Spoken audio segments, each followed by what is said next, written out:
What if one of the most advanced civilizations in the ancient world simply walked away?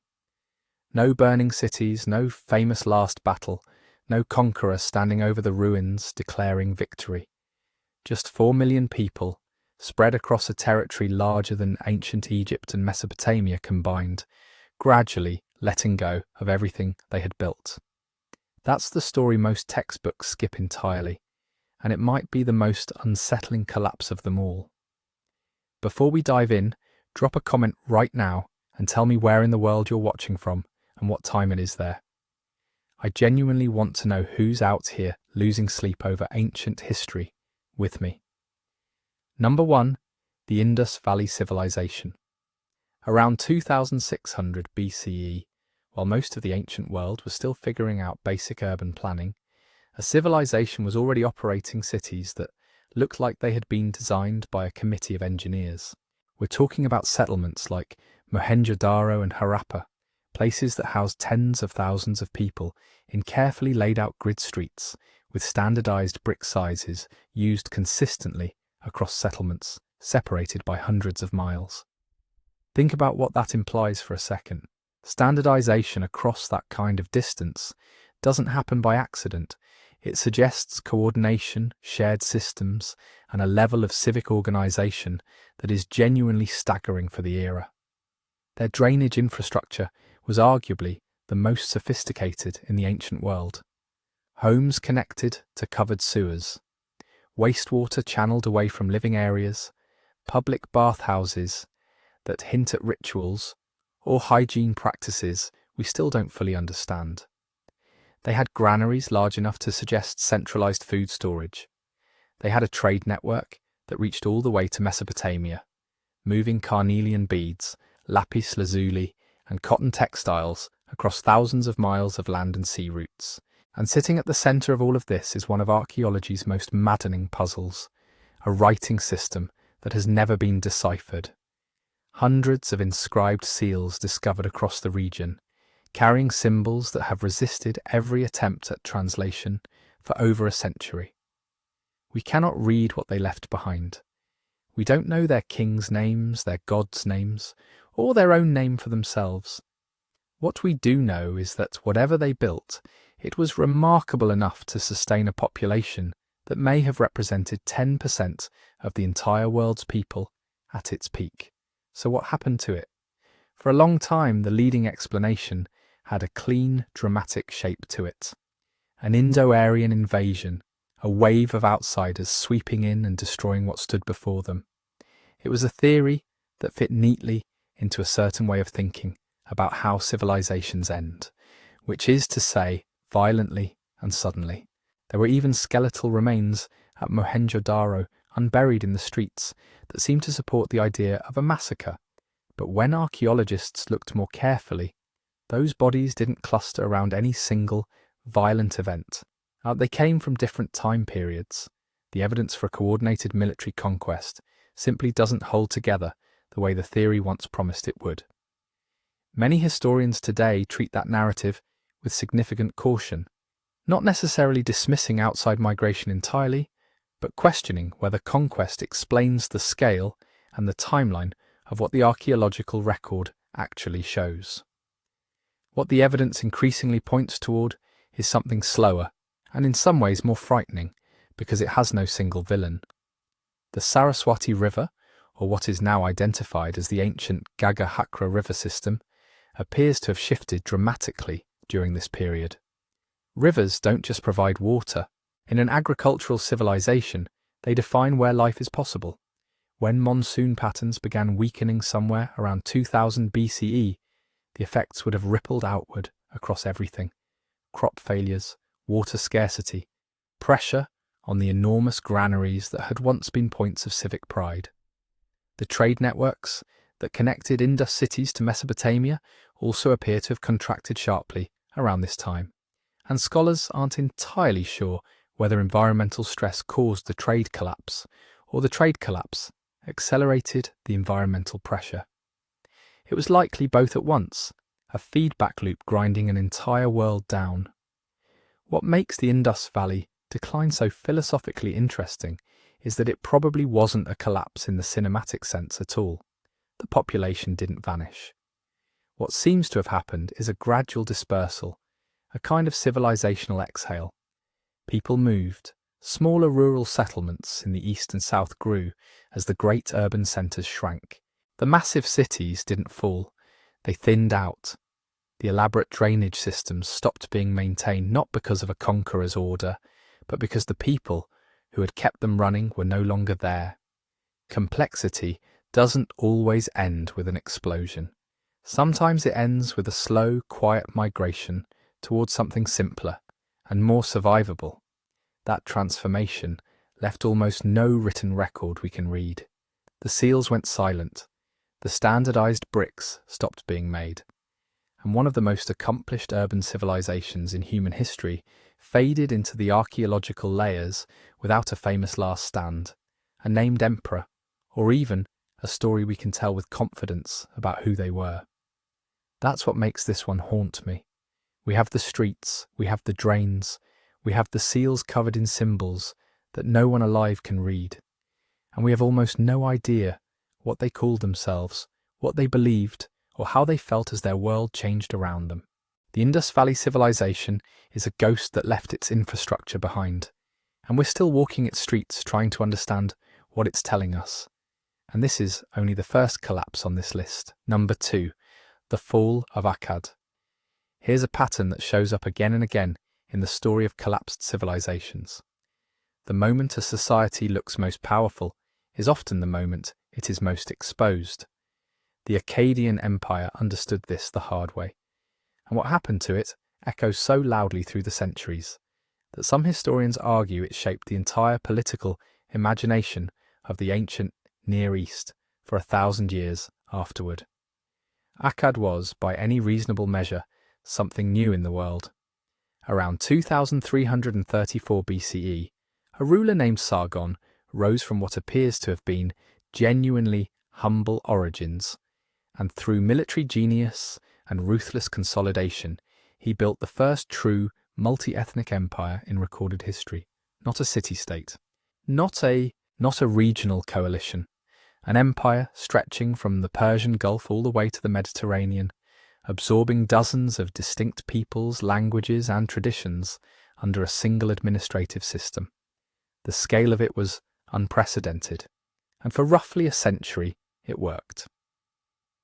The Akkadians moved goods across vast distances, installed governors in conquered cities, and projected a version of centralized imperial power that the ancient world had never quite seen before.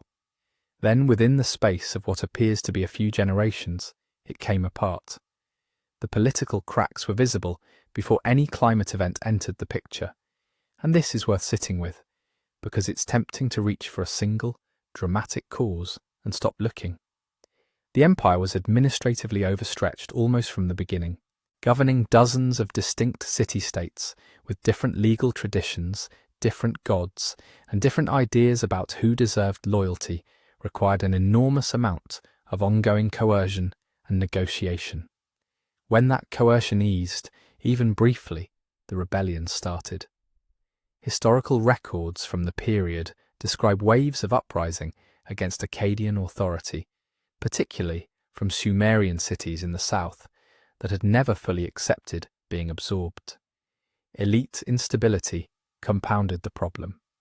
The later Akkadian kings faced internal power struggles, disputed successions, and the kind of fragmentation at the top that makes an imperial administration stop functioning as a coherent whole.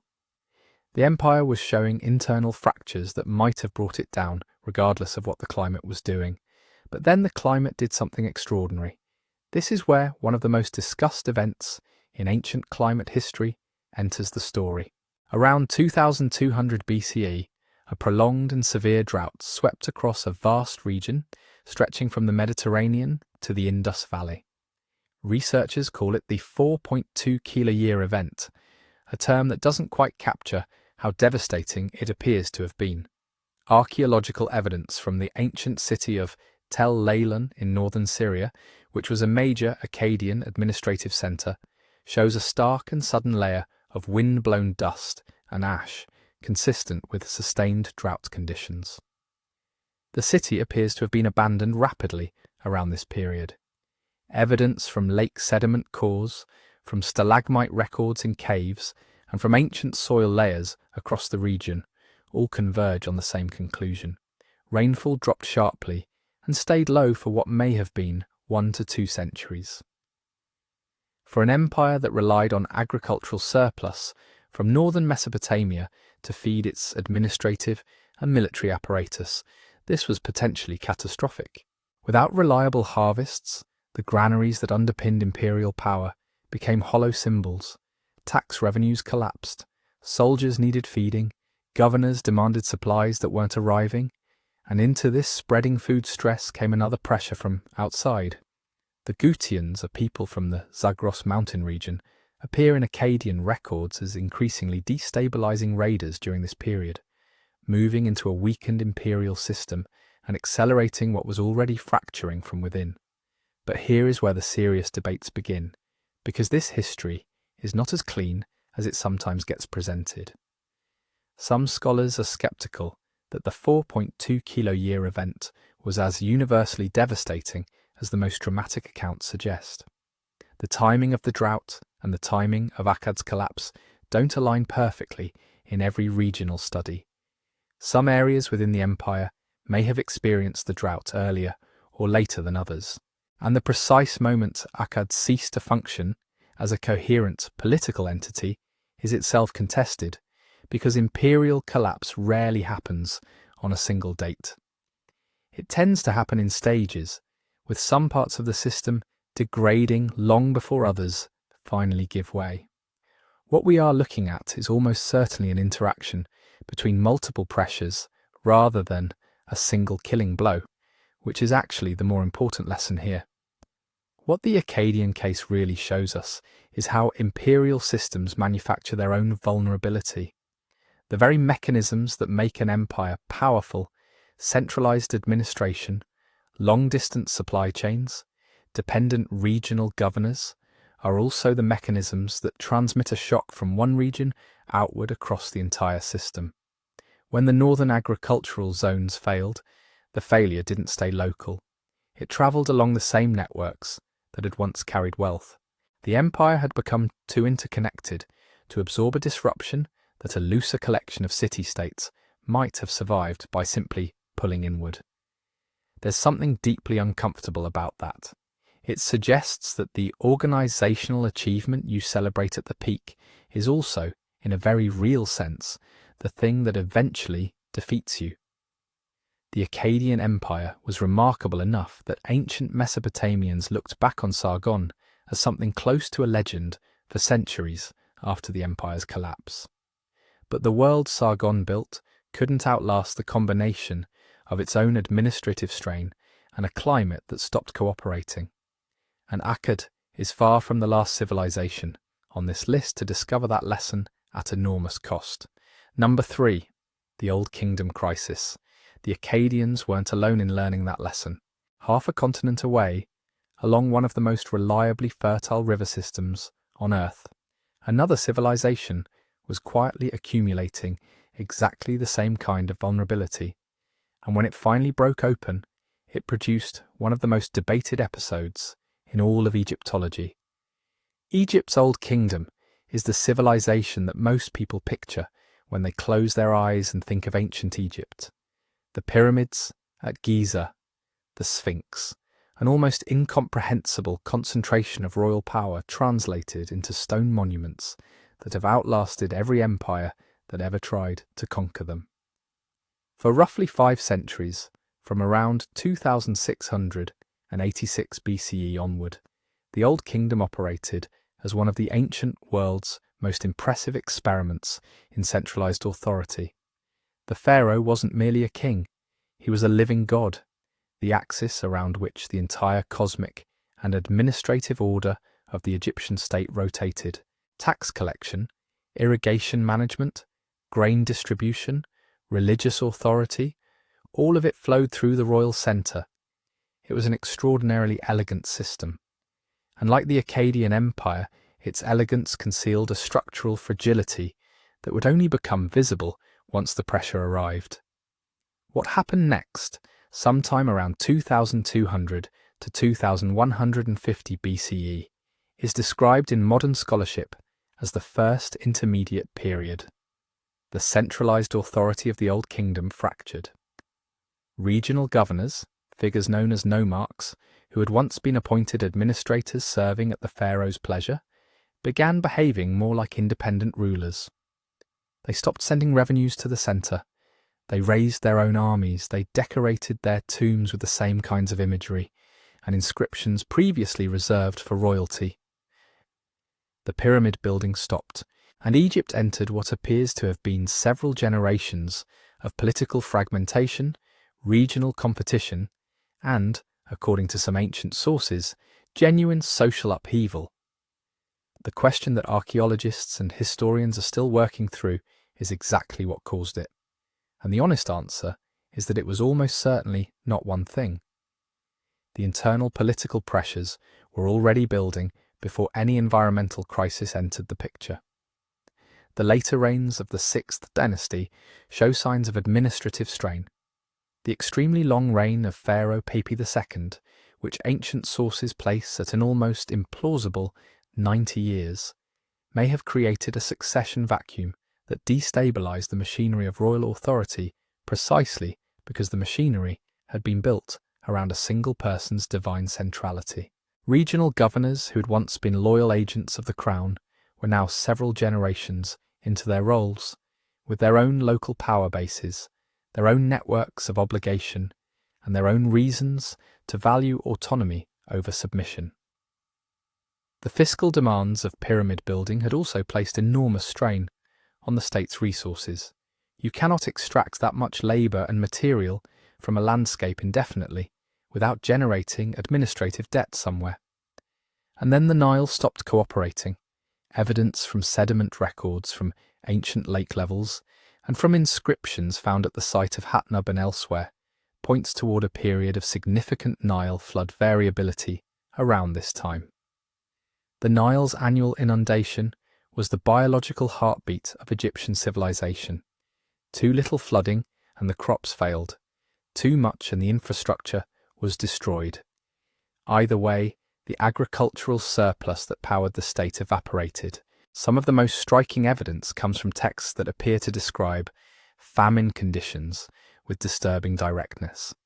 The admonitions of Ipua, a literary text of disputed dating and uncertain context, describe scenes of social reversal, starvation, and chaos in language that reads almost like a lamentation. Children of nobles are thrown into the street. The land is spinning like a potter's wheel. Grain has perished everywhere. Scholars are careful about this text because it was written, or at least preserved much later, possibly as a literary exercise rather than a first-hand account, and it may reflect rhetorical conventions of the genre more than literal historical reporting. But it doesn't exist in isolation. Inscriptions from individual nomarchs during the First Intermediate Period boast about feeding their provinces during years of famine in language that implies the central state was no longer capable of doing so. That is contemporary evidence, and it points towards something real. Here is the distinction worth pausing on, though, because it matters enormously. What collapsed was not Egypt. Egypt did not disappear. The Egyptian language continued. The temples continued functioning. People still worshipped the same gods, farmed the same land, and identified as Egyptian. What collapsed was the particular political architecture of centralized royal authority that the Old Kingdom had constructed around the institution of the pharaoh. That is a fundamentally different kind of failure than the kind that erases a civilization from the map entirely. It's closer to a government collapsing than a country ceasing to exist. And recognizing that distinction helps us avoid one of the most common errors in popular history, which is treating political fragmentation and civilizational death as the same thing. What the Old Kingdom crisis really illustrates is how environmental stress and political fragmentation tend to function as amplifiers of each other rather than independent causes. A state with robust central authority might survive a generation of poor Nile floods, a state already weakened by succession problems, and restless provincial governors might not. The flood variability didn't have to be catastrophic on its own. It only had to be bad enough to tip a system that was already leaning. The pyramids still stood through all of it, enormous and indifferent, monuments to a kind of state power that had temporarily ceased to exist. And when Egypt eventually reconsolidated under the Middle Kingdom pharaohs, the memory of what had gone wrong was sharp enough that they reorganized the entire system of provincial administration to prevent it from happening again. Whether it worked is a whole other story. Number 4. The Minoan collapse. While Egypt was learning how fragile a river kingdom could be, out in the middle of the eastern Mediterranean, another experiment in complex civilization was unfolding and unraveling in a very different way. On the island of Crete, surrounded by deep water instead of desert, the Minoans built something that looked almost like the mirror image of Egypt's stone and sand monumentality. No pyramids, no colossal statues. Instead, low, sprawling palace complexes, tangled with courtyards, staircases, storerooms, and light wells. Walls covered in vivid frescoes, acrobats somersaulting over bulls, women in elaborate, flounced skirts, fleets of slender ships cutting across painted seas. Where Egypt projected power upward into the sky, the Minoans seemed to spread their influence outward across the water. By around 2000 BCE, and especially at their peak a few centuries later, Crete was the hub of what many scholars describe as a maritime palace civilization. The palaces at Knossos, Hephaistos, Melia, and Zakros weren't just royal residences. They were administrative centres, religious spaces, warehouses for agricultural surplus and imported goods. Olive oil in huge storage jars, wine, grain, copper brought in from Cyprus, tin from somewhere further away, luxury items like ivory, faience, and precious stones. They sat in a web of sea routes that connected the Aegean, Anatolia, the Levant, and Egypt. To sailors coming into Minoan harbours, Crete must have looked like the beating heart of an island network. Not a fortress empire built on land armies, but a thalassocracy, a sea power whose influence rode on ships and trade agreements more than on spears. Their script, known as Linear A, still hasn't been fully deciphered, which means that most of what we know about how this society actually worked comes from the ground up. Architecture, pottery, tools, and the way destruction layers sit in the soil. And it's those layers that tell us something went spectacularly wrong.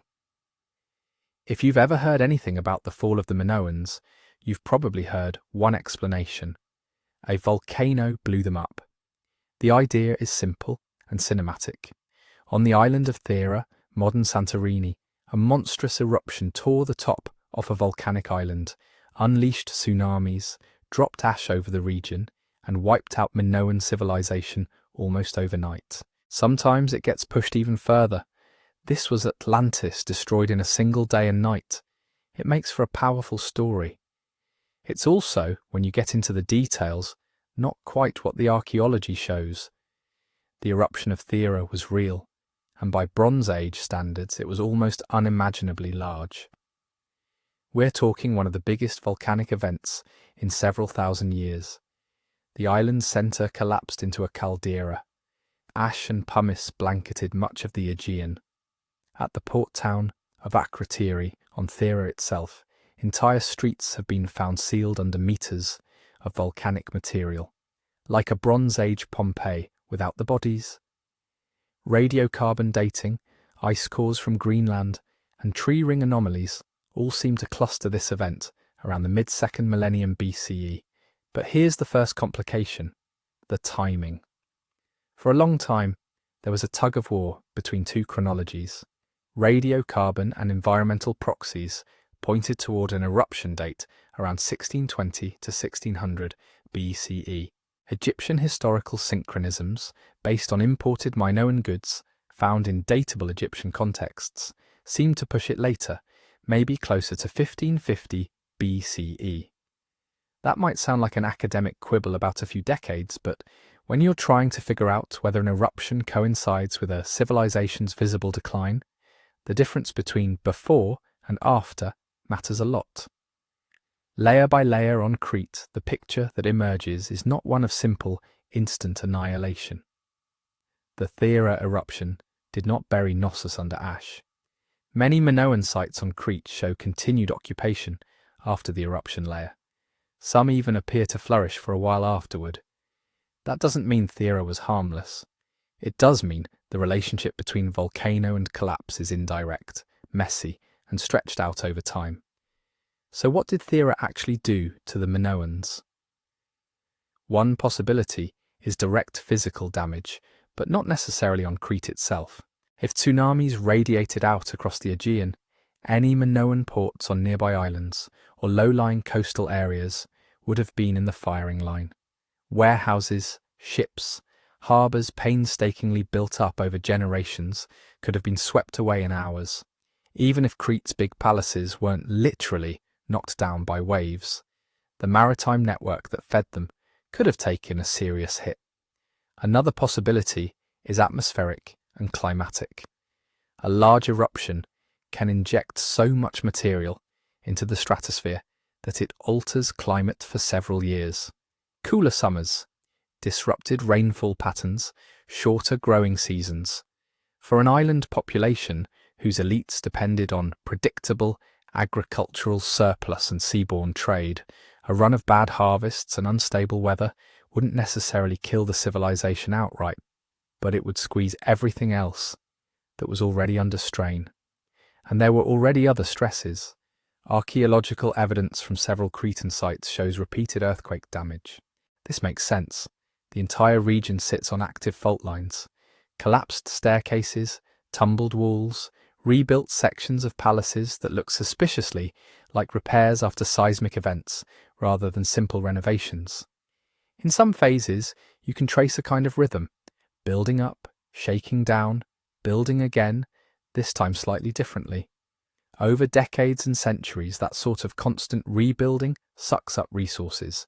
It forces choices. Which areas get repaired first? Which storerooms get reinforced? Which shrines are left in ruins? Some scholars have suggested a grim scenario in which the mid-second millennium saw a convergence. A big eruption on Thera, tsunami damage to outlying ports, a run of earthquakes, maybe a few poor harvests, and a political system already operating near its limits. The palatial centres were not democratic communes. They were hierarchies dependent on managing flows of grain, oil, textiles, and prestige goods. If those flows were disrupted at multiple points, the whole structure would start to wobble. Internally, we can also see hints of changing power dynamics. Fortifications, which are surprisingly scarce in earlier Minoan phases, start to appear more often in the later Bronze Age across the Aegean. Some Cretan sites show signs of more weapons, more warrior imagery, more concern with defence.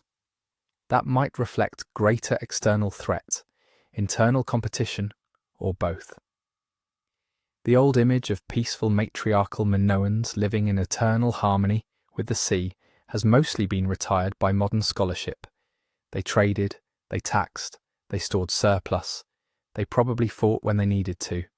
Overlaying all of this, across the water in mainland Greece, another power was rising, the Mycenaeans.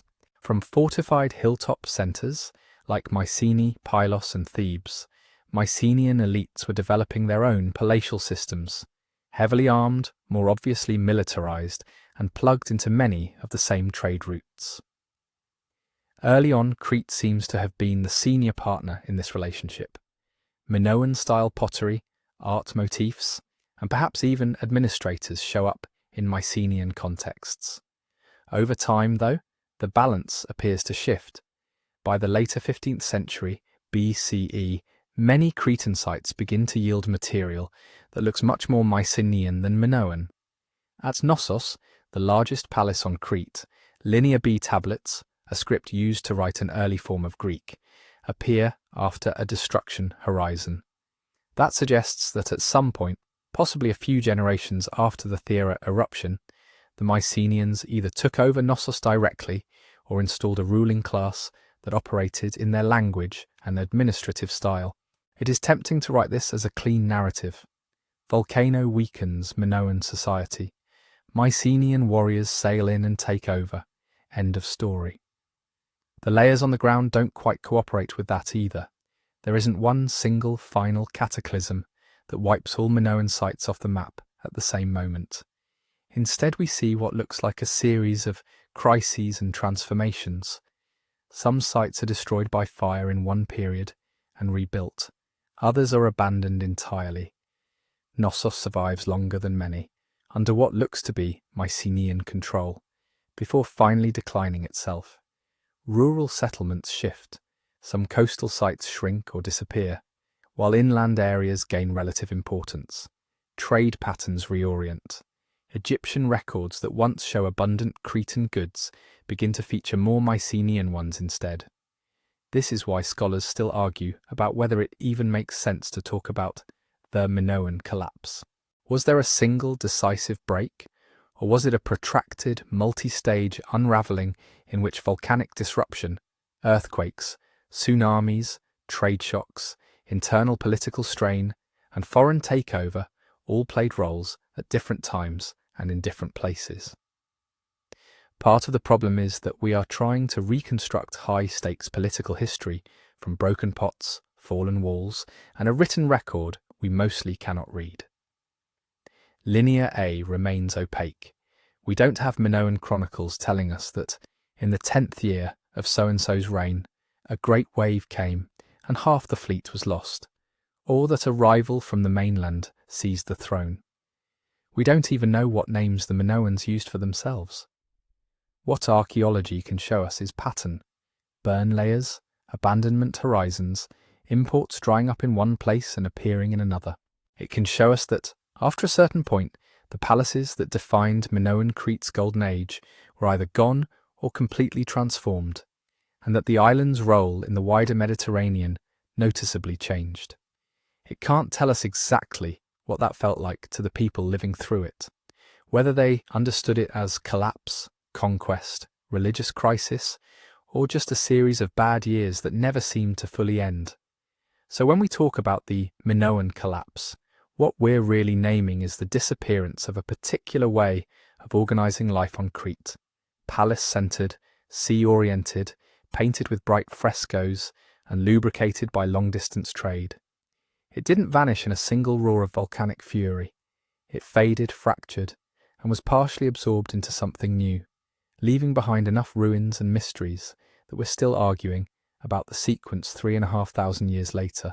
And unlike Egypt's Old Kingdom, where the pyramids still stand to remind us what was lost, Minoan Crete left subtler ghosts: broken staircases leading nowhere, storerooms emptied long ago, harbours silted up, and a volcano's shattered caldera on the horizon, silently insisting that it must have had something to do with it, even if we can't quite prove how. Number 5. The Hittite Empire breaks apart. While palaces on Crete were flickering out, and Mycenaean warlords were carving up the Aegean, far to the northeast another giant was walking toward the edge of a cliff it couldn't quite see. If you'd been alive around 1300 BCE and asked a scribe in Egypt or Mesopotamia who mattered in the world, the Hittites would have been on the shortlist. They were not some obscure mountain people. They were one of the big three of the late Bronze Age: Egypt to the south, Babylon or Assyria to the east, and Hatti, the Hittite Empire, in central Anatolia, with its capital at Hattusa. They had iron-working know-how before it was cool, massive chariot armies, and a diplomatic network that stretched from the Aegean to the Levant. Hittite kings signed treaties with pharaohs, married foreign princesses, and wrote in cuneiform on clay tablets, like their Mesopotamian peers. At their height, they controlled much of what is now Turkey, northern Syria, and parts of northern Mesopotamia. This was not a fringe state, it was a superpower. And then, within the span of a couple of generations, the imperial structure that had taken centuries to build just ceased to exist. No triumphant conqueror comes marching into the story to claim credit. No single battle gets remembered as the end. In fact, for a long time, nobody outside of a few local traditions remembered the empire at all. When 19th century archaeologists started digging up the ruins of Hattusa and deciphering its thousands of clay tablets, they weren't rediscovering a famous empire. They were resurrecting a forgotten one. So what happened to a state strong enough to fight Ramesses II to a standstill at Kadesh and sign one of the earliest known international peace treaties? First, we need to zoom out just enough to see the wider pattern without losing the Hittites themselves in it. Around 1200 BCE, a cluster of complex societies around the eastern Mediterranean and Near East went through some kind of crisis. Palace economies in Mycenaean Greece burned and fell. Trade routes that had tied Cyprus, the Levant, and Egypt together sputtered and shifted. Ugarit, a wealthy port city on the Syrian coast that had traded with the Hittites for centuries, was destroyed and never properly rebuilt. Egyptian inscriptions from this era talk about foreign raiders by land and sea, and modern historians bundle some of these groups under the catchy, probably oversimplified label of the Sea Peoples. It's tempting to hand all the blame to those mysterious raiders and call it a day. But the fall of Hatti looks less like an empire smashed in one blow and more like a system already under serious internal pressure, being pushed past its breaking point. Let's start with something very basic: food. Central Anatolia is not the lush Nile Valley. It has good agricultural land, but it's also vulnerable to swings in rainfall. Cuneiform tablets from the Hittite archives talk about grain shipments, famines, and appeals to vassals and neighbours for help. In the last century or so of the empire, there are repeated references to shortages so severe that the kings of Hatti are begging for grain from Egypt. This isn't just royal whining. Environmental evidence, like sediment cores and pollen data from the region, suggests that the late 13th and early 12th centuries BCE saw periods of drought and climatic stress across parts of the eastern Mediterranean. Not a global apocalypse, but enough of a sustained dry spell to hammer societies whose elites depended on predictable harvests to feed cities, supply armies, and reward loyal officials. In a palace-based system like the Hittites, that vulnerability was baked into the architecture. Hattusa wasn't just a ceremonial city, it was the nerve centre of an administrative machine. Grain poured in from subject territories and royal estates. It was stored, redistributed, and used to fund everything from construction projects to military campaigns. If a string of bad harvests forced the palace to dip into reserves, delay rations, or increase demands on already strained provinces, loyalty became more expensive. Soldiers had to be fed, scribes and artisans had to eat. Vassal kings, already watching for signs of weakness, could do the math. Layer on top of that another familiar recipe for trouble: succession disputes. The Hittite royal house had a bad habit of producing civil wars. Earlier in their history, kings had been murdered by brothers or usurped by rivals. Even at the empire's peak, the throne was not always passed without argument. When a ruler died, the transition could be messy, especially if multiple sons or in-laws thought they had a claim. By the late 13th century BCE, the correspondence from Hattusa hints at mounting internal tension. Kings complain about disloyalty. Edicts try to regulate who can inherit what. The very need to spell out rules suggests that those rules were being tested. When a kingdom is flush with land, loot and grain, it can sometimes absorb that kind of elite infighting. When the granaries are low and borderlands are restless, a contested throne isn't just drama within the palace walls. It's a signal to every governor and vassal that the centre might not hold. And those frontiers were under stress.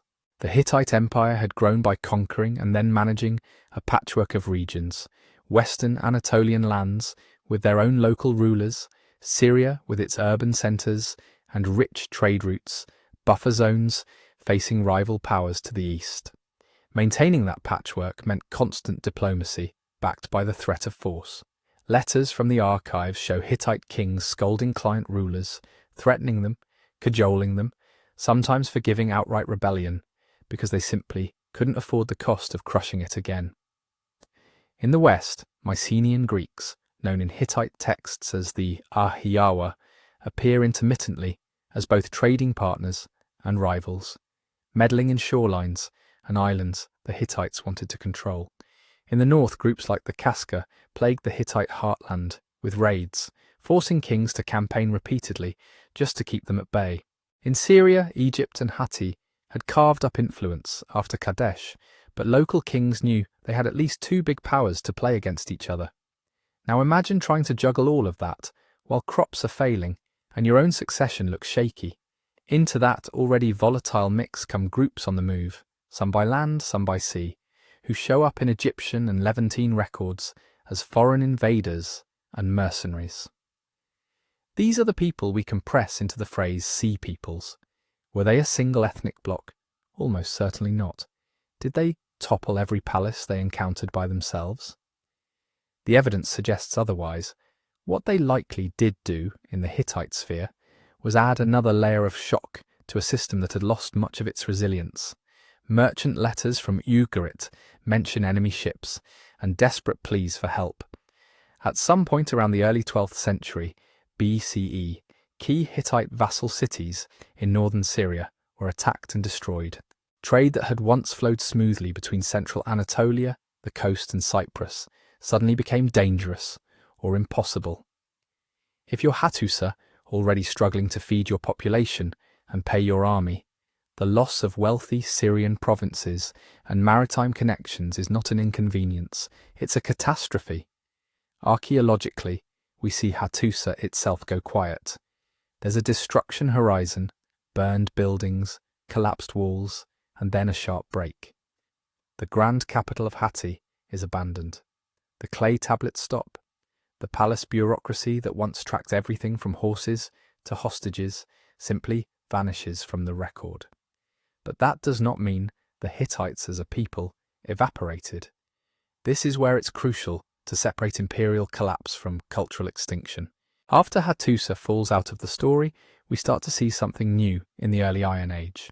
A constellation of smaller states in southern and southeastern Anatolia and northern Syria that scholars often call Neo-Hittite or Syro-Hittite kingdoms. Places like Carchemish, Melid, and others that show clear continuities with Hittite culture. They use related languages. They carve monumental inscriptions in hieroglyphic Luwian, a script and tongue connected to the earlier Hittite world. Their art style features familiar motifs: lions, sphinxes, royal processions, storm gods standing on mountains. They build fortified citadels and palaces, but on a smaller, more regional scale.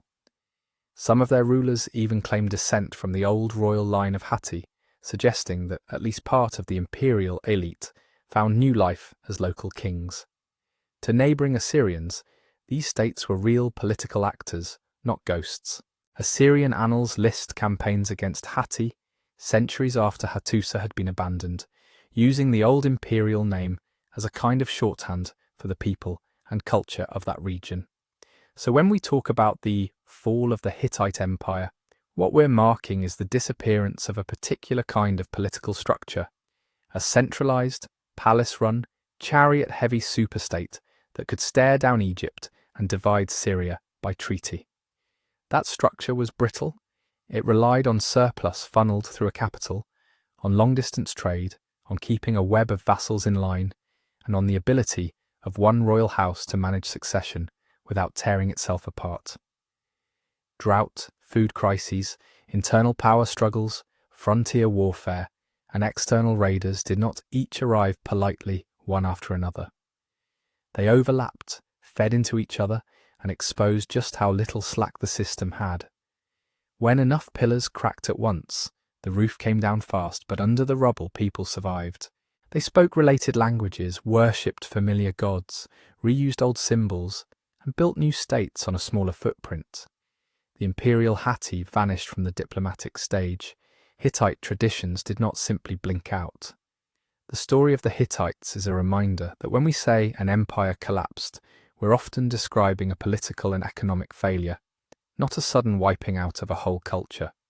The clay tablets stop, the palaces burn, the chariot corps is disbanded, and yet, in hills and small cities and new courts that never quite reach the old scale, the thread of memory keeps running. Number 6. Why Mycenaean Greece fell. While the Hittite capital was going dark in the mountains of Anatolia, something just as dramatic was happening across the Aegean, in the very lands that would one day give us Socrates, democracy, and the Olympic Games. Picture Greece not as a landscape of independent city-states arguing in the agora, but as a world of palaces and warrior kings. This is the age behind the later legends, the time that would be remembered and heavily mythologized in stories of Agamemnon at Mycenae, Nestor at Pylos, and the Long War at Troy. This is Mycenaean Greece, roughly 1600 to 1100 BCE, and just like Hatti, it built something impressive, complicated and fragile, then watched it unravel so thoroughly that for centuries afterward, people forgot how to write. If you had stood on a hilltop in southern Greece around 1250 BCE, you would have seen power literally rising out of the rock. Massive stone fortresses crowned the landscape. Mycenae with its famous Lion Gate, Tiryns with walls so huge that later Greeks swore giants must have built them, Thebes and Orchomenos in Boeotia, Pylos out in Messenia. These weren't just castles, they were the hubs of palace-centred states. Inside those walls lived kings, their families, elite warriors, administrators, and specialised artisans.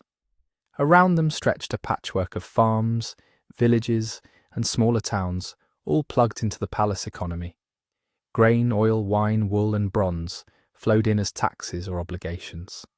Finished goods, fine cloth, weapons, perfume, ceremonial vessels, flowed out, either redistributed to dependents or traded abroad. We know this not from later Greek stories, but from the palace's own paperwork. Clay tablets written in a script we call Linear B, the earliest known form of the Greek language. Those tablets record rations for workers, lists of chariots and armour, inventories of bronze, livestock counts, offerings to gods. They show a world where the palace wasn't just a royal home, it was a bureaucracy, a factory, a warehouse, and a temple complex rolled into one. And it was plugged into a wider Bronze Age network connecting the Aegean to Cyprus, the Levant, Egypt, and beyond. Then between about 1200 and 1050 BCE, that palace world disintegrated. At Mycenae, archaeological layers show fire and destruction in the palatial complex. At Pylos, the grand palace of Nestor, with its throne room and storerooms full of jars, burned so intensely that the clay tablets in its archives were accidentally baked hard and preserved. At Tiryns and Thebes, there are signs of damage, rebuilding, and then eventual decline. We're not talking about a graceful downsizing. We're talking about palaces physically destroyed, administrative systems cut off mid-sentence, and many centres simply abandoned or shrunk to small settlements clinging to the old ruins. And then something even more striking happens. The writing disappears. After the palaces burn, Linear B stops. For roughly 4 centuries in most of Greece, there's no evidence of any script being used at all. The next time we see Greek writing, it's a different system entirely, an alphabet adapted from Phoenician around the 8th century BCE. To put that in perspective, imagine if every government office, port authority, and company server room in your country burned down in the same century, and then no one wrote anything, at least nothing that survives, until the year 2400.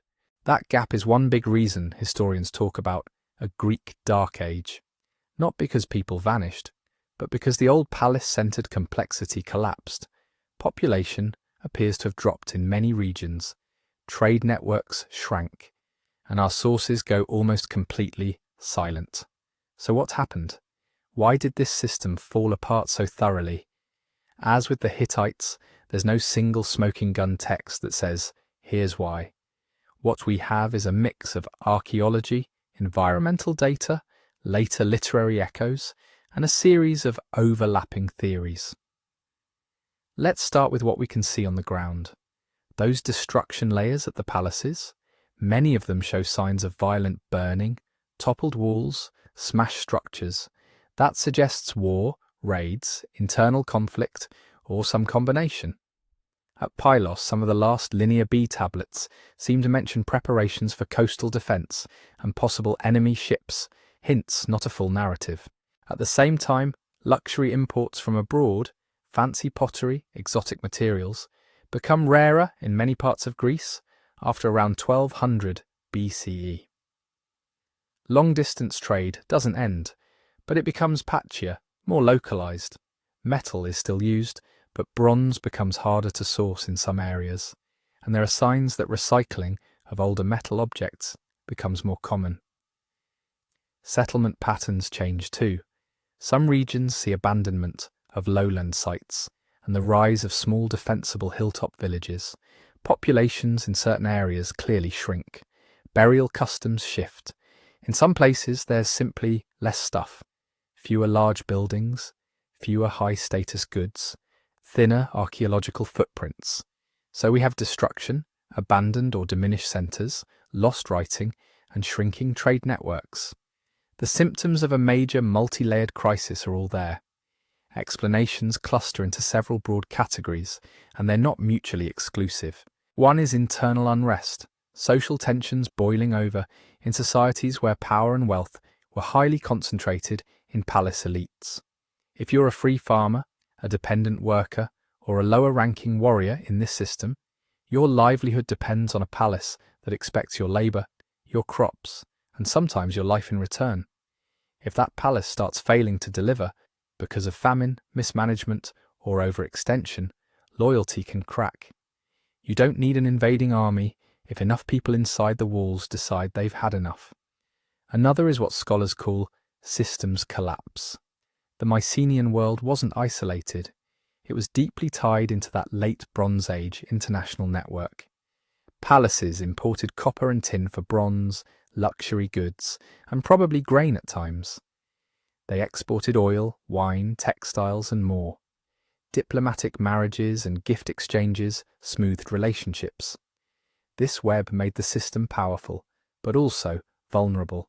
If drought in one region cuts harvests, if raiders destabilize key ports, if a major partner like the Hittite Empire implodes, the effects ripple outward. Prices spike, supplies of bronze become unreliable, trade routes become dangerous.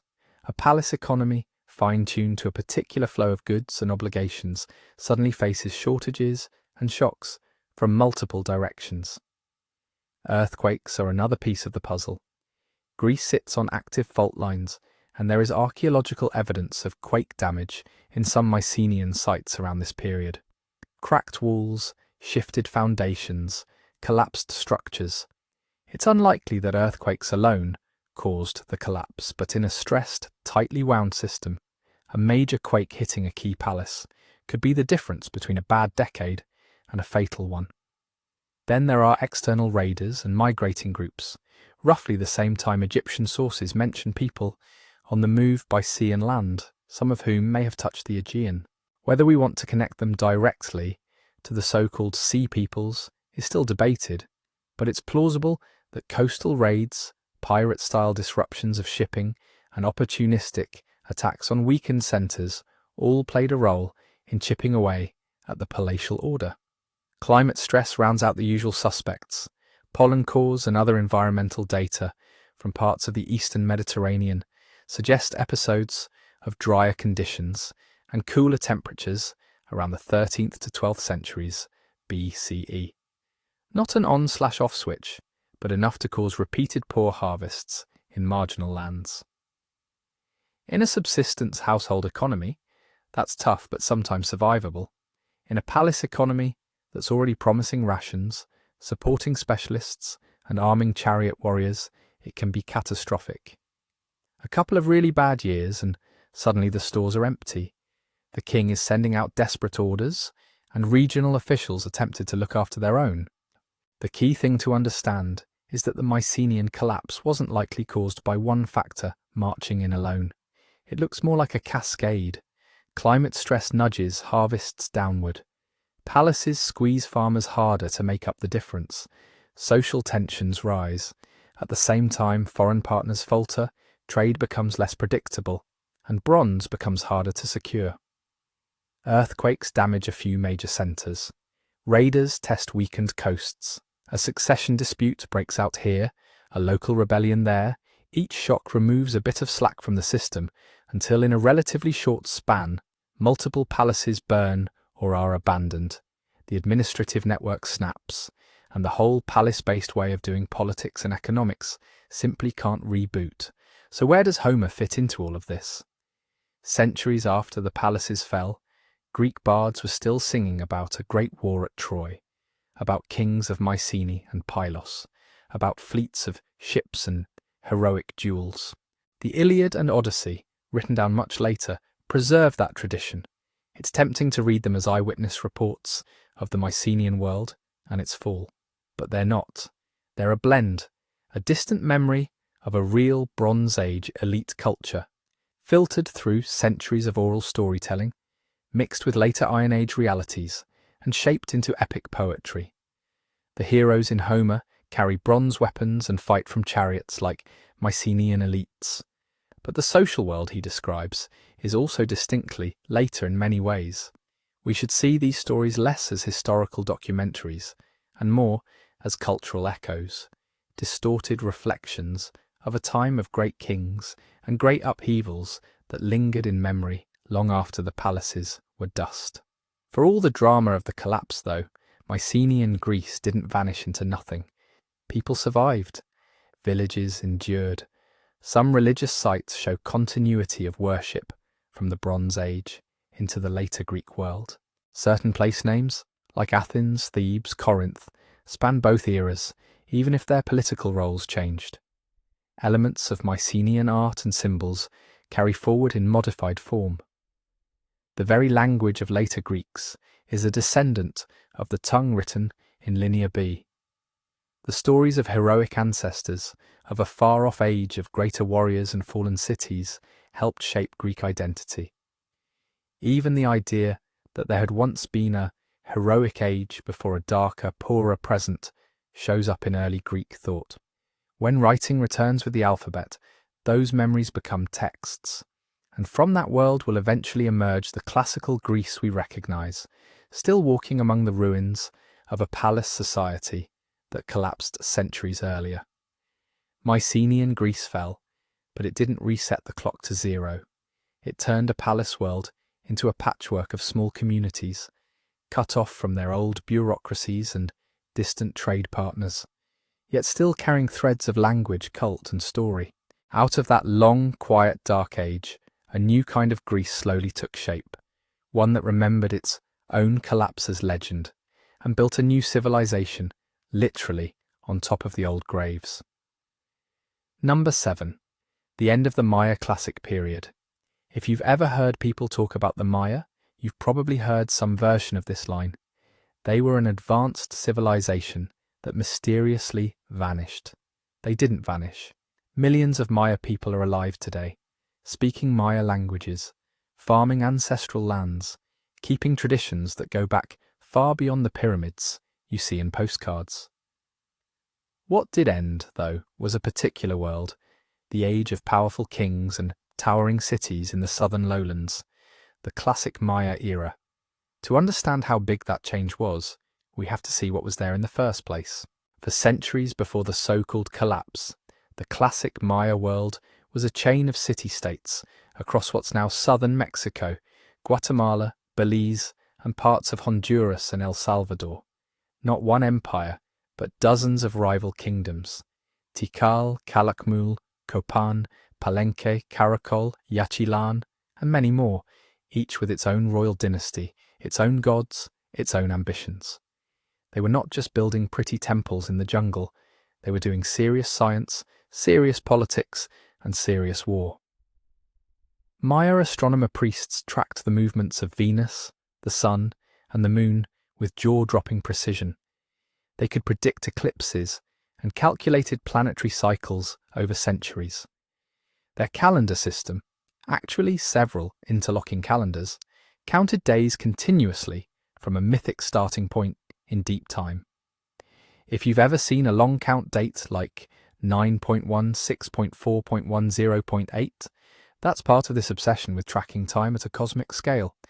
They developed one of the most sophisticated writing systems in the ancient Americas, hundreds of glyphs that could represent sounds, syllables, and whole ideas. They carved history into stone: births, successions, conquests, alliances, captive sacrifices, dedication of monuments, rituals tied to exact calendar dates. Where other civilizations left myths, the classic Maya also left dynastic news updates. Their kingship was elaborate and theatrical. Rulers took names like Shield Jaguar, Smoking Frog, 18 Rabbit. They wore massive jade ornaments, headdresses like living forests of feathers, and staged bloodletting rituals where they pierced their tongues or genitals, offering their own blood as the fuel that kept the cosmos running.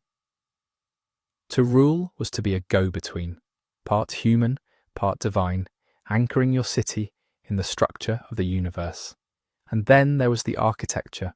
Even in a humid, limestone lowland environment with no rivers like the Nile or Euphrates, the Maya raised stepped pyramids that still dominate the forest canopy today. They leveled plazas, built palaces with multiple courtyards, carved stela, upright stone slabs covered in hieroglyphs. They engineered reservoirs and canals to trap precious rainwater, terraced hillsides for agriculture, and created urban landscapes that sprawled far beyond the ceremonial cores we tend to photograph. By around 700 or 750 CE, parts of the southern lowlands were among the most densely populated areas anywhere in the ancient world. Vast networks of causeways and paths connected centres. Polities launched wars over tribute, prestige, and sometimes just to humiliate rivals by capturing their kings. Then between roughly 750 and 900 CE, something changed. Carved dates on monuments start thinning out in many cities. Royal portrait stelae stop being erected. Palaces are abandoned. Unfinished buildings stay unfinished. Population in the southern lowlands drops sharply.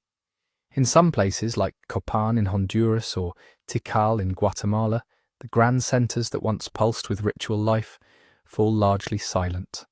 So what happened? Was it a single catastrophe? A plague, a meteor, a foreign invasion? As with Mycenaean Greece, there's no single inscription carved into a temple wall that says, "This is why we collapsed."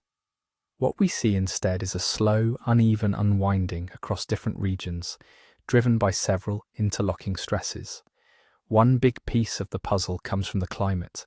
Sediment cores from lakes and caves in the Maya lowlands preserve chemical clues to past rainfall. When scientists analyze oxygen isotopes and other markers, they see evidence for multiple episodes of severe drought in the late Classic and terminal Classic period, especially between about 800 and 900 CE. Not just one bad year, but decades that seem to have included repeated long dry spells. Now imagine being a city of tens of thousands of people in a rainforest with no big perennial rivers, completely dependent on catching and storing rain. Your reservoirs drop, crops wither, food shortages hit the poor hardest, while the elite are still demanding labour, tribute, and participation in ritual campaigns that promise cosmic stability. But climate alone doesn't tell the whole story. The Maya had experienced dry spells before and adapted. What made this period so fragile was the way environmental stress intersected with what people were already doing to the land. To feed growing urban populations and satisfy elite demand for fancy feasts, cotton, and other goods, classic Maya farmers cleared huge swaths of forest. Pollen records show a shift from diverse tree cover to grasses and signs of intensive agriculture. Hillsides were cut, swamps drained and turned into fields. Soils worked hard. Deforestation and soil overuse can make landscapes much less resilient. Trees that helped keep moisture in the local environment disappear. Thin tropical soils, stripped of forest cover, erode more easily and lose fertility. In good years, the system might still produce enough. In a string of drought years, the margin for error vanishes. Layer political rivalry on top of that. Classic Maya kings spent a lot of time fighting, posturing, and trying to outdo one another. Stelae proudly record the capture and sometimes sacrifice of enemy lords. Massive building programs, huge rituals, wars and diplomacy all required resources.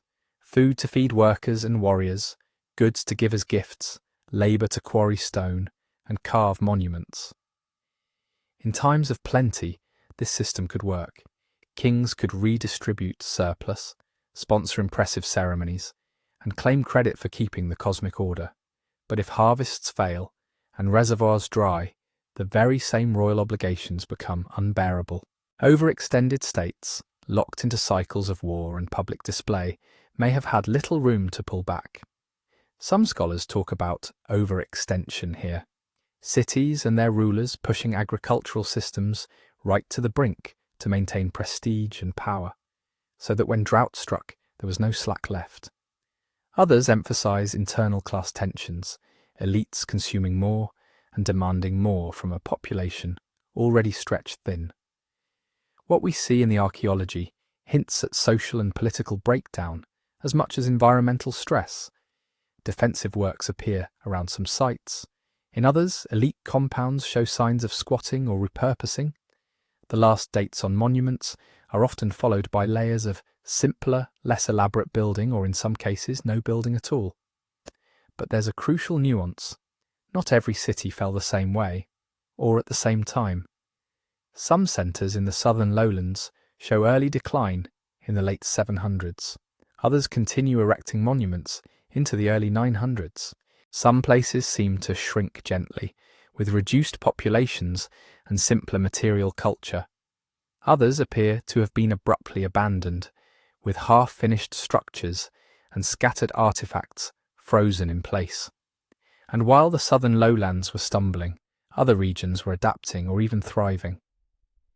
In the northern Yucatan, places like Uxmal and later Chichen Itza, Maya cities continue to build and innovate. Architectural styles shift. Political organization seems to change. External influences from central Mexico become more visible. Trade routes reorient toward the Gulf and Caribbean coasts. In the highlands of Guatemala and Chiapas, Maya communities also persist, evolving their own local trajectories. So the Maya collapse isn't a single, synchronized event, where one day the jungle swallows everything and everyone vanishes. It's a patchwork of regional crises and adaptations playing out over more than a century. Some southern lowland cities were hit hard. Their political institutions failed, elites lost legitimacy, local environments could no longer sustain large concentrated populations, and people moved away, sometimes to smaller rural communities, sometimes to more promising regions. Other cities managed to reconfigure themselves, shifting power structures or economic strategies, and some Maya areas simply did not collapse in this period at all. They transformed. This is where we need to correct the popular myth.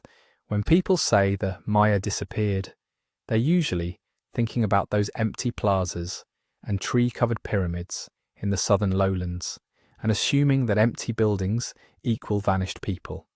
But archaeological, linguistic, and cultural evidence all make it clear.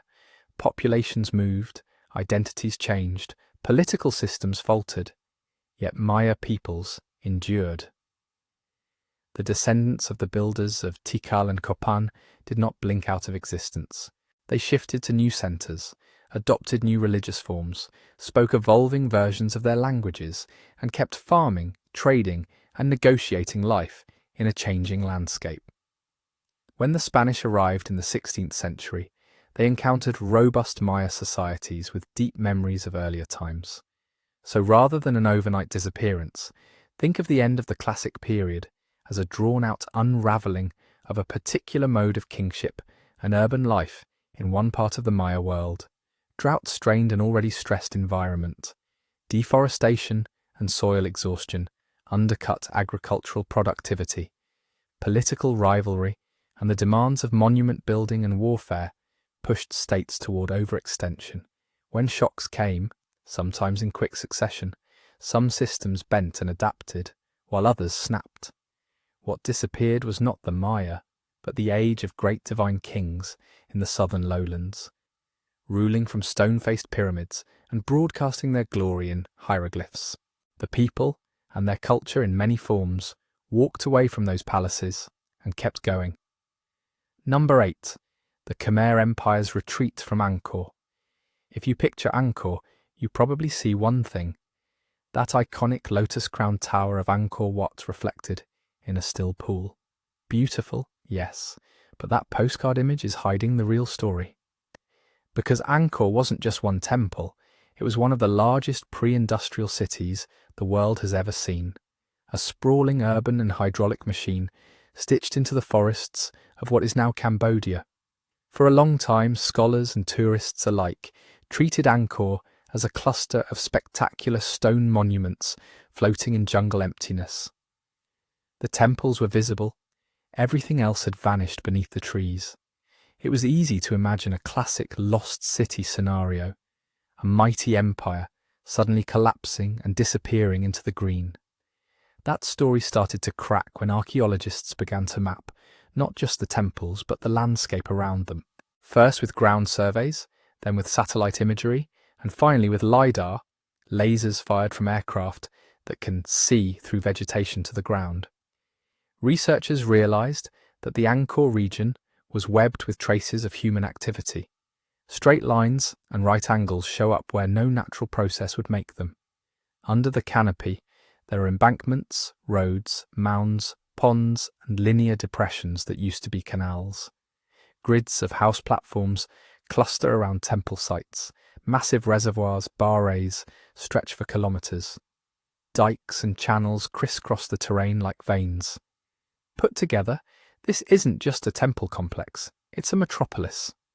From roughly the 9th to the 14th century, the Khmer Empire ruled much of mainland Southeast Asia from this landscape. Its kings built Angkor Thom, Angkor Wat, Ta Prohm, the Bayon, those crowd-pleasing stone giants, but they also oversaw the growth of a vast low-density city that spread over hundreds, maybe close to 1,000, square kilometers. At its core was water. The Angkorian heartland sits in a monsoon climate. For part of the year, the sky opens and rain falls in torrents. For the other part, it can be brutally dry. The Khmer learned to ride that cycle. They engineered an immense water management system. Channels to capture monsoon flows from the Kulin Hills to the north, barrays to store them, canals to distribute water to rice fields and urban ponds, spillways and embankments to control floods, and routes for boats to move people and goods. This wasn't a static blueprint. Over centuries, rulers tinkered with it. New canals were cut, old ones reoriented, reservoirs enlarged or repurposed. The hydraulic network was both infrastructure and ideology.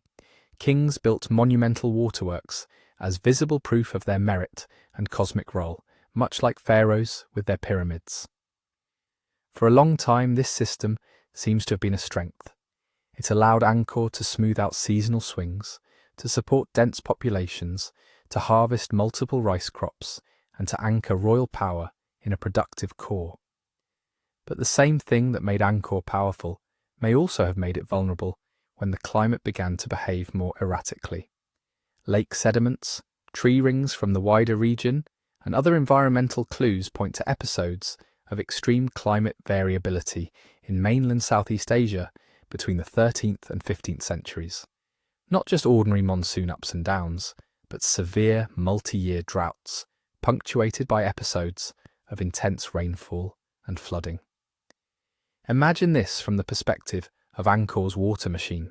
In drought years, those vast barrays, which look so serene in photos, become a source of stress. Water levels drop, channels silt up, Fields at the edge of the system don't receive enough irrigation. People at the margins of the city may see their crops fail, while the court at the centre still tries to maintain ritual and political obligations. Then when the rains do come back, they don't come back gently. In some reconstructions, we're looking at very wet years slamming into a landscape whose vegetation and soils may already have been altered by centuries of intensive use. A finely tuned canal network that works beautifully under normal variation can struggle when extremes pile up. Embankments erode, spillways are overwhelmed, channels are scoured out or clogged with sediment. Repairs are possible. The Khmer were expert earth movers, but repeated pulses of drought and flood can push maintenance needs beyond what even a sophisticated kingdom can manage. We see signs of this strain in the archaeology. In the later Angkorian period, some canals are recut, straightened or diverted, hasty fixes laid across older, more carefully planned networks. Makeshift-looking dams and earthenworks appear in places that suggest emergency responses rather than long-term design. In some sectors, maintenance seems to falter. Channels fill with sediment, reservoirs accumulate unchecked silt, water control becomes less precise. Meanwhile, the empire is not just dealing with water. Angkor's rulers are also grappling with changes in the political and economic environment beyond their canals. To the east, Dai Viet and Champa are jostling for power. To the west, the Thai polity, including what will become Ayutthaya in the Chao Phraya Basin, are on the rise. Warfare is not constant, but it's a recurring feature. In the late 13th and 14th centuries, there are recorded conflicts with Champa and later with the emerging Siamese powers. Each war means mobilizing labor and resources, potentially disrupting agriculture and water system upkeep. If you're redigging a canal, you can't be marching in a royal army at the same time. If flood defences are damaged and your engineers are busy fortifying city walls, something will give. There's also the matter of trade. For centuries, Angkor prospered in part by sitting in the flow of overland and riverine trade routes through mainland Southeast Asia, especially for forest products, ceramics and other goods feeding into the Chinese and Indian Ocean worlds. But between about the 13th and 15th centuries, maritime trade along the coasts becomes more attractive and more important. Sea-oriented ports in what's now Thailand, Vietnam and elsewhere tap directly into shipping networks. Power gravitates toward places that can control coastal harbours and estuaries, not just inland river hubs. An inland capital like Angkor, perched by the Tonle Sap Lake and the Siem Reap River, finds itself less ideally placed in this shifting economic geography. Trade and tribute that once flowed through its markets may begin to bypass it for more coastal centres. That doesn't mean Angkor suddenly becomes irrelevant, but its comparative advantage shrinks. Now layer that economic and political stress onto the environmental one. You have an enormous, labour-hungry water system needing constant upkeep. You have episodes of harsh drought and violent flooding hitting that system in short succession. You have rival states probing your borders, demanding attention and resources. You have trade patterns tilting away from your traditional strengths. The result, as far as the evidence suggests, is not a dramatic and then Angkor was destroyed in a single night moment, but something slower and more complex. Inscriptions in the Angkor heartland thin out in the 14th century. Monumental temple building largely ceases. Some areas see signs of declining maintenance. Laterite blocks from older structures are reused in more modest buildings. Wooden architecture, which doesn't preserve well, probably takes over from stone in many everyday contexts. By the 15th century, the royal court is firmly associated in sources with sites further downstream, closer to the Mekong and more engaged with maritime routes. One key moment people point to is 1431, when Ayutthayan forces reportedly sacked Angkor. That event is real enough in later chronicles, but it's better understood as one episode in a longer process of political reorientation rather than the single blow that ended Angkor. Archaeological evidence suggests that people did not all evacuate the city the day after any one battle. Residential mounds around temples show continued, though changing, occupation. Buddhist monasteries remain active on and around Angkor Wat and other key sites. Wooden houses may come and go, leaving faint traces of posts and ceramics rather than dramatic stone ruins. The population density likely drops. Elite presence thins. The scale of the city as an administrative and ceremonial centre contracts. But the landscape does not flip from metropolis to empty jungle overnight. What we're looking at is a gradual retreat of political centrality, not an instant erasure. Royal power shifts downriver. New centres rise closer to the axis of coastal trade. The Angkor region becomes, in effect, a giant sacred landscape, still inhabited, still meaningful, but no longer the primary stage for imperial politics. The hydraulic system, so magnificent in its heyday, also transitions. Parts of it silt up and become wetlands. Others are repurposed for smaller-scale local agriculture. Some berets may have shifted from state reservoirs to more symbolic or religious functions.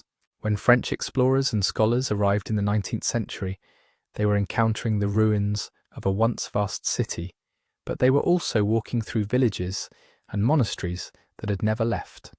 And this is where, as with the Maya, we have to adjust the collapse narrative. Angkor didn't simply fall and vanish. The Khmer people did not disappear into the forest.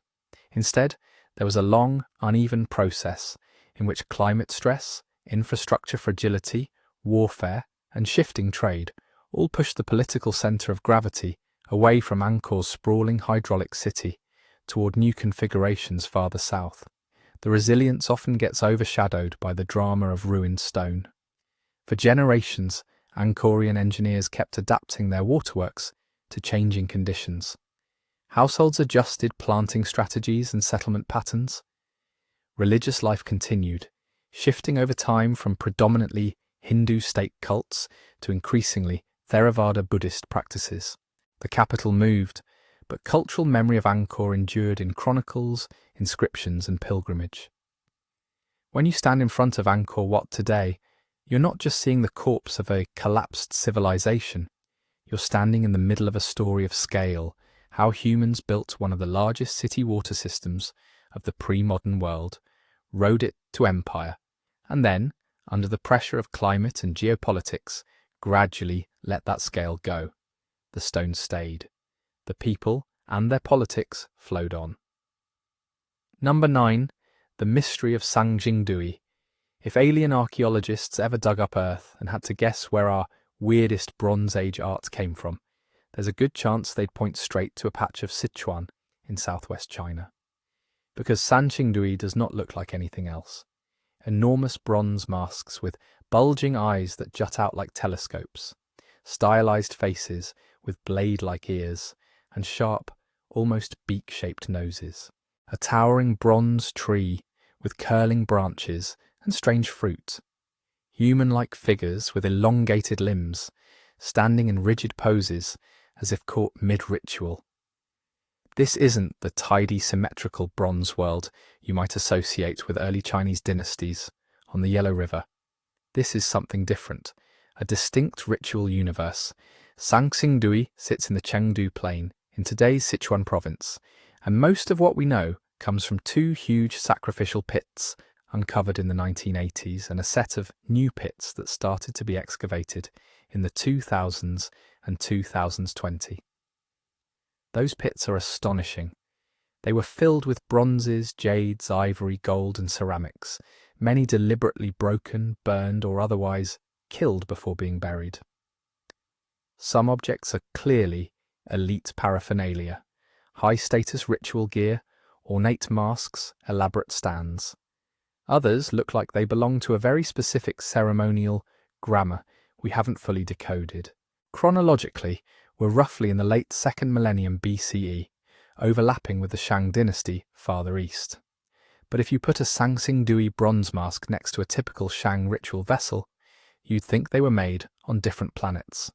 Shang bronze art is dense with Taoti motifs, those symmetrical monster faces, and heavy, squared-off vessels. Sanxingdui gives you wide, staring eyes that seem meant to see beyond the ordinary, thin faces, and a repeated obsession with sight, height, and verticality. Some scholars think these masks might have been mounted on wooden poles or statues, towering over ritual spaces, gleaming with inlaid materials. So here's the puzzle. This culture appears in the archaeological record already doing very sophisticated things. Complex bronzes, specialized workshops, clearly organized ritual practice, and then at least in this particular center, it seems to vanish. There's no obvious layer of destruction across the site. No burned city walls, no mass graves of war casualties, no inscription that says, "On this day, an enemy army smashed Sanxingdui." And unlike some of our other case studies, we don't have long historical texts from the people who lived there explaining what they thought was happening. Instead, we have a sudden, intense episode of deposition. These sacrificial pits crammed with objects, many of which would have taken huge amounts of labour and skill to make, and then a shift away from this exact location as a major ceremonial centre. Why? One popular explanation points to the landscape itself. The Chengdu Plain is a river-rich region, dominated by the Minjiang and other tributaries of the Yangtze. It's also tectonically active. Geologists and archaeologists have proposed that at some point in the late Bronze Age, a major earthquake, landslide, or combination of both may have altered river courses near Sanxingdui. If a key channel shifted or a riverbed rose or dropped, the hydrology of the area could change quickly. Fields might flood differently. Irrigation could fail. A city that once sat in an ideal spot for water transport and agriculture could suddenly find itself less well placed. There is some support for this scenario. Sediment studies and geomorphological work in the region suggest that local rivers have indeed changed course over the last few thousand years, in ways that could line up, roughly, with Sanxingdui's decline. In that context, those extraordinary sacrificial pits might represent a massive ritual closure of a sacred space and a political project. The burning and burying of wealth could have been a way of ending obligations to particular spirits, ancestors, or powers tied to that ground before moving on. Connected to this is another clue, the site of Jinsha, not far away, which flourished after Sanxingdui's heyday. At Jinsha, archaeologists have found gold crowns, jade artifacts, and bronze works that share a family resemblance to the Sanxingdui style, but in a new configuration. It looks as if elites, craftsmen, and ritual traditions may have shifted from one ceremonial political centre to another, rather than disappearing outright. In this reading, Sanxingdui's collapse is less like a culture vanishing and more like a capital relocating, a sacred geography being redrawn.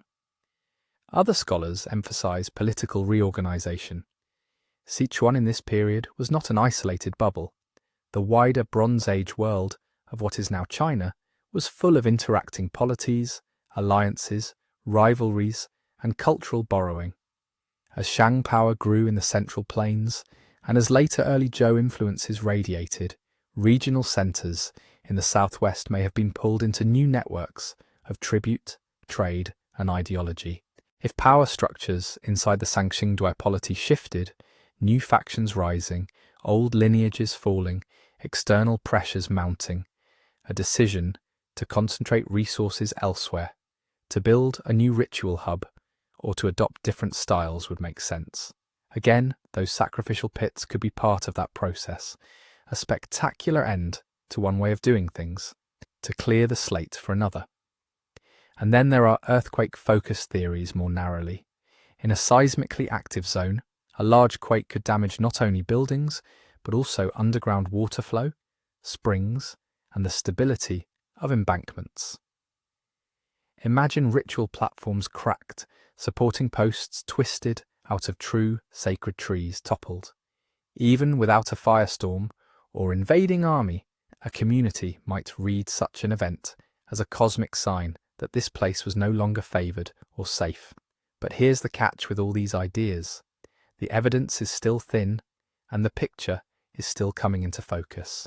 Much of what we say about Sanxingdui rests on correlating dates from different kinds of data: radiocarbon samples, stratigraphy, river sediments, earthquake histories, and those correlations come with error bars. The new round of excavations has opened additional sacrificial pits full of artifacts, some in astonishing states of preservation, but it will take years of analysis to understand how each pit relates to specific events and decisions. We don't know exactly how big the associated settlement was at its peak, how its neighbourhoods were organised, what everyday domestic life looked like, or how the people of Sanxingdui described themselves. We don't have their words for their gods or for their neighbours. We're trying to reconstruct a rich, lived world from ritual garbage, incredibly fancy garbage, but still the leftovers of ceremonies. And that's part of why Sanxingdui has become one of the most exciting archaeological stories of the last few decades. Every new pit, every CT scan of a bronze, every residue analysis on burned ivory has the potential to shake up the narrative. The more we discover, the more obvious it becomes that the Bronze Age in what is now China was not a single, uniform story radiating out from one heartland, but a mosaic of interacting traditions, some of them as visually and ritually distinctive as Sanxingdui. So where does that leave us in a list about civilization collapses? Sanxingdui is a reminder that endings on the ground often look like transformations from above. The masks don't vanish, their style morphs and reappears at Jinsha. The craftsmen don't all die, their techniques travel. The political sacred centre doesn't go to zero. It moves, fragments, reconfigures under new pressures, environmental, tectonic and political. Just like the Indus cities diffusing into village networks, Akkad's imperial structure giving way to successor states, the Old Kingdom's pyramids outlasting the royal system that built them, or Angkor's water city shrinking while Khmer culture flows downstream, Sanxingdui nudges us away from the idea of sudden total civilizational death. What often collapses is a particular scale, a particular arrangement of power, a particular way of being a state, not human creativity, not memory, not culture itself. If you've made it all the way through these 9 stories, you're now part of the tiny group of people who know that behind every dramatic ruin, there's usually a much messier, more interesting process. So if you learned something new, or if one of these collapses surprised you, maybe Sanxingdui most of all, take a second to like this video, subscribe for more deep dives, and share it with someone who still thinks ancient history is just pyramids and Rome. And tell me in the comments where you're listening from and what time it is there, because the ruins might be old, but the conversation is happening right now.